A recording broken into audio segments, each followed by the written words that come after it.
ये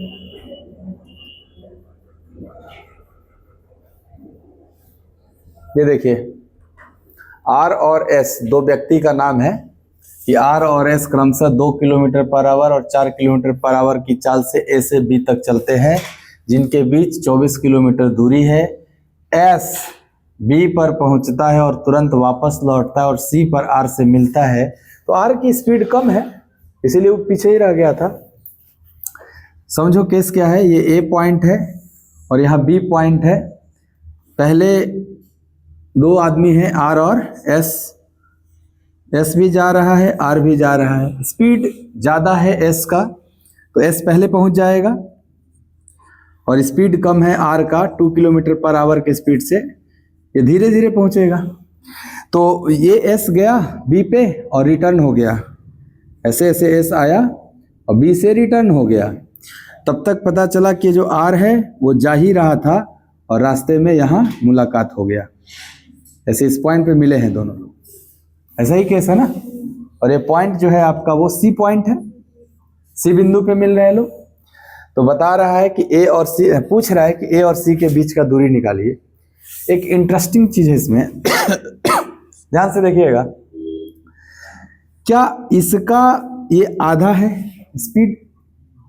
अगर इसके स्पीड का आधा स्पीड इसके पास है तो जब ये पूरा दूरी तय किया होगा तो ये आधा ही चला होगा। फिर आधा में इधर ये बैक आया और ये इधर गया। समझिए जरा, ये जो आधा गैप बचा है ना इनके बीच का, इमेजिन करो ना थोड़ा सा खाली। एस जब बी पे पहुंचा होगा तो क्या आर मिड पॉइंट पे होगा? स्पीड आधी है तो आधी ही दूरी तय करेगा। यानी बोला है 24 किलोमीटर है तो एस जब 24 किलोमीटर गया होगा तो क्या आर केवल 12 किलोमीटर गया होगा? तो दोनों के बीच में 12 किलोमीटर बचा हुआ है। अब उधर से वो 4 की स्पीड से आएगा, इधर से 2 की स्पीड से जाएगा, तो रिलेटिव स्पीड ऐड हो जाएगा। तो बीच में जो 12 किलोमीटर है वो 6 की स्पीड से तय किया जाएगा। हाँ, तो कितना आप कहोगे 12 किलोमीटर डिस्टेंस है और रिलेटिव स्पीड 4 2 6 है, तो 2 घंटा चलेगा। और ये 2 घंटा में क किलोमीटर जाएगा? 4 किलोमीटर। तो 12 और 4 क्या 16 किलोमीटर पे मुलाकात हुई थी? इधर से 16 और इधर से 8। कौन सा पूछा आपसे? ए और सी पूछा। ए और सी 16 है ना, कुछ नहीं लगाना है इसमें क्योंकि इतना अच्छा रिलेशन है स्पीड में। फिर से समझा दूं, देखो अगर इसके स्पीड का ये आधा है तो आप कहोगे जब एस बी पे पहुंचा होगा यानी 24 किलोमीटर चला होगा तब तो आर केवल 12 किलोमीटर ही गया होगा, यानी एकदम बीचों बीच पहुंचा होगा। अब आर क्या है कि मिड पॉइंट 12 किलोमीटर से आगे बढ़ेगा और एस उधर से बी से इसकी तरफ आएगा, तो दोनों के बीच में 12 किलोमीटर का गैप है और दोनों अपोजिट डायरेक्शन में चलेगा। तो क्या अपोजिट डायरेक्शन में स्पीड ऐड हो जाता है? तो आप कहोगे ना 6 किलोमीटर पर आवर की स्पीड से तय करेगा दोनों 12 किलोमीटर की दूरी, क्या 2 घंटा लगेगा? यानी सर मात्र ये 2 घंटा चला है केवल। तो बताओ 4 की स्पीड से 2 घंटा में क किलोमीटर? 8 किलोमीटर। पूरा दूरी कितना था? 24। तो जब ये 8 रहेगा तो बचा हुआ कितना होगा? 16। आंसर क्या हो जाएगा? 16। आ गया होगा समझ में? हाँ हाँ, रेशियो पे भी बना लो आप कहोगे देखो इस प्रश्न में जितना देर तक आर चला है उतना देर तक एस भी चला है। करो, ऑन करो, बता देते हैं। आपको इस क्वेश्चन में टाइम कांस्टेंट है, पढ़ के आपको पता चल जाएगा। बोलिए, कांस्टेंट है? हाँ सर, आर भी चलने शुरू किया, एस भी चलने शुरू किया, दोनों जब तक मिल नहीं जाते तब तक चल रहे हैं। यानी जितनी देर तक आर चला है उतनी देर तक एस चला है। इसी को बोलते हैं कि समय समान लिया दोनों ने, और दोनों ने समय समान लिया यानी टाइम क्या है? कांस्टेंट। और जब टाइम कांस्टेंट होता है तो स्पीड के रेशियो के समान होता है डिस्टेंस का ratio. Speed ratio is equal to distance ratio, पता है ना? तो बताइए, डिस्टेंस तो नहीं पता लेकिन स्पीड तो पता है हमको। आर का कितना स्पीड है? 2 किलोमीटर पर आवर। एस का कितना स्पीड है? 4। तो इनके speed ratio 2 kilometre per hour और 4 किलोमीटर पर आवर का रेशियो 1:2 है। अगर 1:2 है तो क्या डिस्टेंस रेशियो भी 1:2 ही होगा, सेम होना चाहिए। यानी आप ये कह रहे हो कि R ने 1 यूनिट दूरी तय किया, कितना यूनिट, 1 यूनिट, और S ने 2 यूनिट, तो क्या दोनों ने मिलकर 3 यूनिट तय किया। बताओ इस 3 यूनिट में जो पॉइंट A और B था क्या वो 2 बार हो गया कवर। इस ये जो R का 1 यूनिट और S का 2 यूनिट, क्या ये 3 यूनिट मिलके 24 गुणे 2 48 किलोमीटर का वैल्यू है। ये नहीं समझ में आया होगा, फिर से समझो। ये पॉइंट A है, ये पॉइंट B है, तो एक आदमी यहां से आके यहां आ मिला और एक आदमी यहां से जाके यहां पहुंचा, तो क्या एक ने 1 यूनिट दूरी तय किया, मान लो ये वाला, और एक ने ये पूरा ऐसे आ करके 2 यूनिट दूरी तय किया, तो ये कुल दूरी जो 3 यूनिट हुआ वो AB के 2 बार के ना बराबर हो गया। इसीलिए हमने क्या किया, 24 गुणे 2। तो अगर 3 यूनिट का मान 48 तो 1 यूनिट का मान 16 किलोमीटर। ये बताओ R केवल 16 किलोमीटर चला है, तो R जब 16 किलोमीटर चला तो यहीं पे ना पॉइंट C पे मिला है दोनों। तो क्या क्वेश्चन है आपका, A से C के बीच का दूरी, यानी 1 यूनिट का मान पूछा है, इसीलिए आपका आंसर क्या होगा। अगर पूछता B से C के बीच का दूरी तो आप कहते 24 में से 16 हटा दो, 8 आंसर हो जाएगा। क्लियर हो गया। तो रेशियो से ही बना सकते हो और ऐसे डायरेक्ट भी सोच सकते हो। ये सवाल कह रहे हैं कि एक हवाई जहाज एक निश्चित दूरी 510 किलोमीटर प्रति घंटा की गति से 3 घंटे में तय करती है, उसी दूरी को 10:1/5 R में तय करने के लिए किस गति से उड़ना चाहिए उसको। आप कहोगे sir speed into time distance, speed into time distance, और डिस्टेंस बाई स्पीड या टाइम। अगर ये टाइम है तो 10, 50, 1, 51/5 है ना ये। तो अगर मैं डिस्टेंस में टाइम से भाग दे दूं तो क्या ये स्पीड निकल जाए, और चाहिए भी क्या, स्पीड ही ना, कितनी गति से स्पीड चाहिए।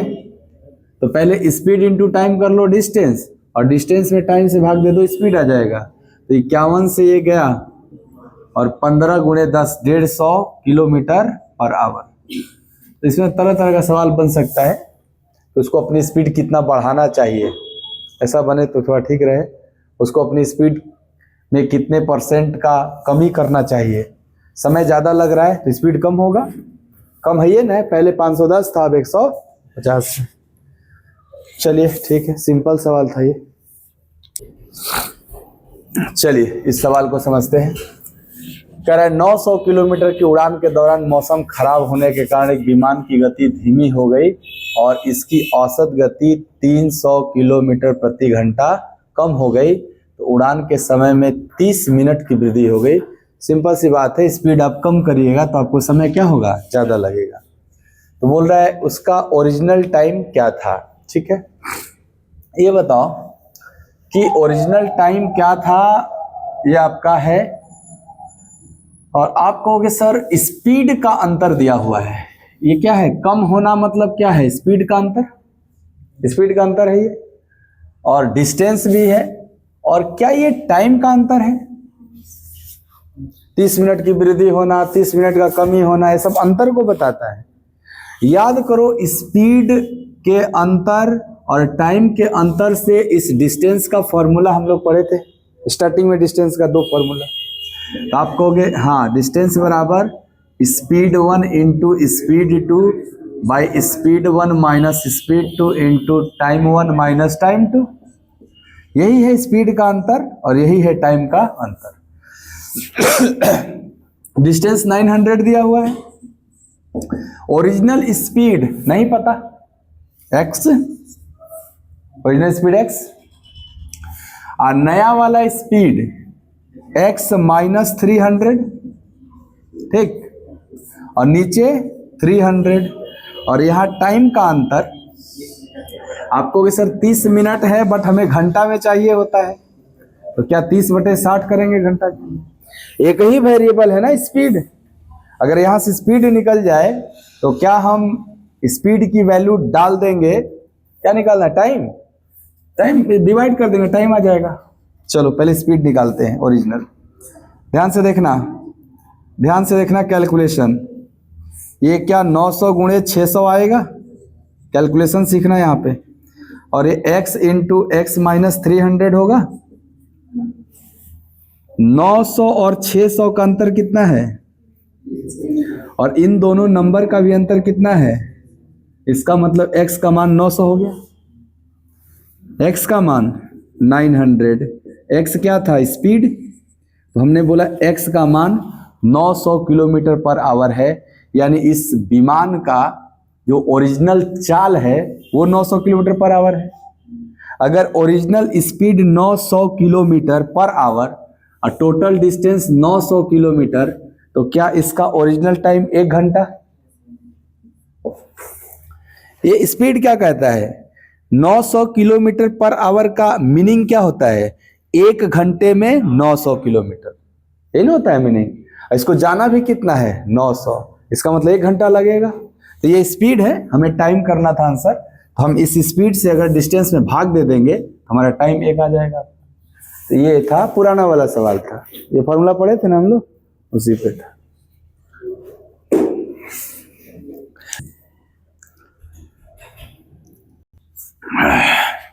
कह रहा है एक व्यक्ति 12 घंटे में एक यात्रा पूरा करता है, यानी इसका ये पूरे यात्रा का टाइम है टोटल। कह रहा है वह इस यात्रा का पहला आधा भाग, आधा भाग का मतलब समझ रहे हैं, एकदम बराबर बराबर 2 पार्ट बने हैं यात्रा का, आधा भाग और दूसरा आधा भाग। क्या ये पहला आधा भाग और दूसरा आधा भाग इक्वल डिस्टेंस है, इक्वल डिस्टेंस है। और जब 2 इक्वल डिस्टेंस अलग अलग स्पीड से चला जाता है तो क्या आप एवरेज स्पीड आसानी से निकाल देते हैं। 2 इक्वल डिस्टेंस अलग अलग स्पीड से चला जाए तो average speed 2xy by X plus Y से निकाल देते हैं आप, 2 की बात कर रहे हैं तो अगर वो आधी दूरी को 21 के स्पीड से गया और आधी दूरी को 24 से गया तो उसका average speed 2 into 21 into 24 by 21 plus 24 रहा होगा, एवरेज स्पीड।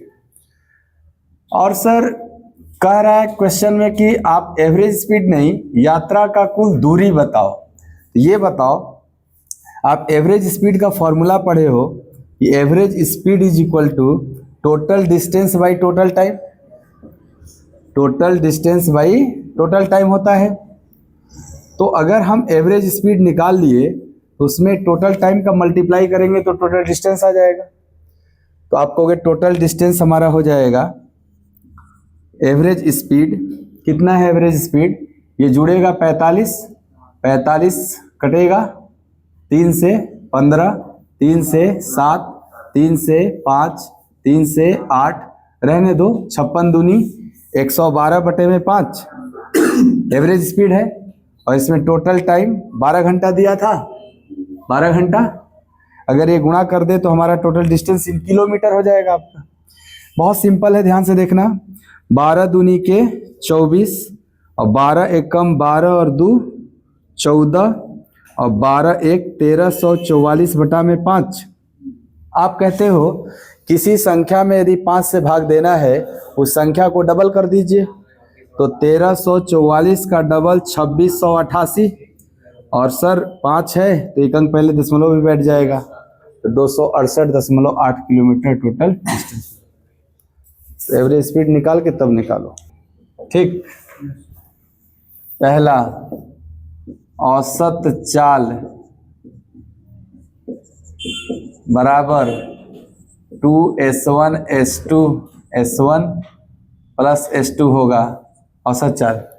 दूसरा चाल का औसत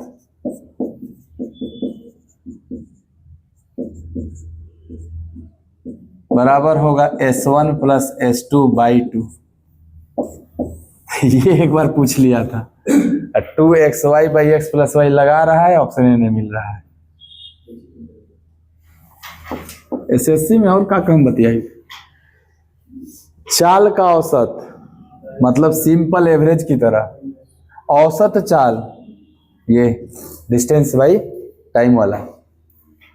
औसत चाल में होता है total distance by total time. चाल का औसत होता है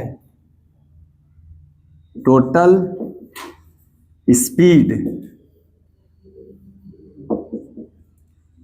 बाई नंबर। कौगो स्पीड है, यही अंतर है दोनों में। देखना होगा वो क्या पूछ रहा है, चाल का औसत या औसत चाल। ठीक, ये औसत चाल था ना हम लोग का। और डिस्टेंस का लेना देना औसत चाल में होता है, चाल के औसत में नहीं होता है। औसत चाल क्या होता है? औसत चाल का मतलब हुआ ना कि आप बीच बीच में अलग अलग स्पीड से गए हैं। जैसे आपको यहाँ से मोहनिया जाना है तो आप कभी तेज चले हैं, कभी धीमा चले हैं, है ना। तो इन सब चाल को इकट्ठा किया गया और देखा गया कि आप पूरा डिस्टेंस कितना तय किए और आपको समय कितना लगा। तो आपकी एवरेज मतलब स्पीड निकाली गई। जैसे आप देखते होंगे किसी ट्रेन का स्पीड 60 किलोमीटर प्रति घंटा है, वो स्पीड नहीं रहता है, वो एवरेज स्पीड लिखा रहता है। इसका मतलब ये होता है कि वो ट्रेन 120 से भी जाती होगी, वो ट्रेन 20 से भी जाती होगी, स्लो भी चलती है और 100 के ऊपर भी चलती है। तो भाई आप क्या बोलोगे, उस ट्रेन की स्पीड के लिए आप कौन सा वर्ड इस्तेमाल करोगे? आप ये भी नहीं बोल सकते कि इस ट्रेन का स्पीड 120 किलोमीटर पर आवर है। आप ये भी नहीं बोल सकते कि इस ट्रेन का स्पीड 10 किलोमीटर पर आवर है। तो आपको एक एवरेज स्पीड बोलना होता है कि मतलब एक एवरेज स्पीड है इसका 60 किलोमीटर पर आवर। तो ये जो एवरेज स्पीड निकला वो कैसे निकला?